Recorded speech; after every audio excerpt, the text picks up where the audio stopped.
Hi friends, இன்றைக்கி different ஸ்டைலில் Mysore pak making தான் பார்க்க போகிறோம். அதுக்கு முதல்ல 1 கப் சுகர், அப்புறம் 1 கப் வாட்டர் போட்டு நல்லா கொதிக்க விடணும். அதோட ஏலக்காய் பவுடர், குங்குமப்பூ powder, colour powder, yellow colour powder எல்லாத்தையும் போட்டு ஒரு 1/2 hour நல்ல கம்பி பதம் வர வரையிலும் அதை கொதிக்க வைக்கணும். கொதித்து முடித்தோடனே அதை தனியாக எடுத்து வச்சுட்டு ஒரு கடாயில் 1/4 கப் நெய்யோட கடலை மாவு 1 கப் சேர்த்து நல்லா மிக்ஸ் பண்ணி விடணும்.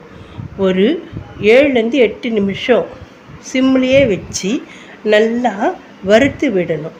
வறுத்து விட்ட உடனே அதுக்கப்புறம் 1 கப் ரவையை அதோடு சேர்த்து அதையும் நல்லா மிக்ஸ் பண்ணி விடணும். மிக்ஸ் பண்ணி விட்டுட்டு ஒரு 1/2 கப் பாலை அதோட சேர்க்கணும். சேர்த்து அதையும் நல்லா நம்ம மிக்ஸ் பண்ணி விடணும். மிக்ஸ் பண்ணி விட்ட உடனே அதோட நம்ம கொதிக்க வச்சு தனியாக எடுத்து வச்ச அந்த சர்க்கரை பாகை அதோட சேர்த்து நல்லா ஒரு 5 நிமிஷம் மீடியம் ஃப்ளேமில் வச்சு கலந்து விடணும்.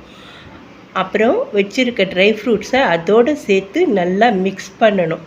மிக்ஸ் பண்ணி ஒரு தட்டில் எண்ணெயை சேர்த்து அந்த நம்ம செஞ்சு வச்சுருக்க மைசூர் பாக் அதில் ஒரு 1 hour அப்படியே வச்சு கட் பண்ணி எடுத்தோன்னா சூப்பரான டேஸ்ட்டில் வித்தியாசமான சுவையில் மைசூர் பாக் தயார்.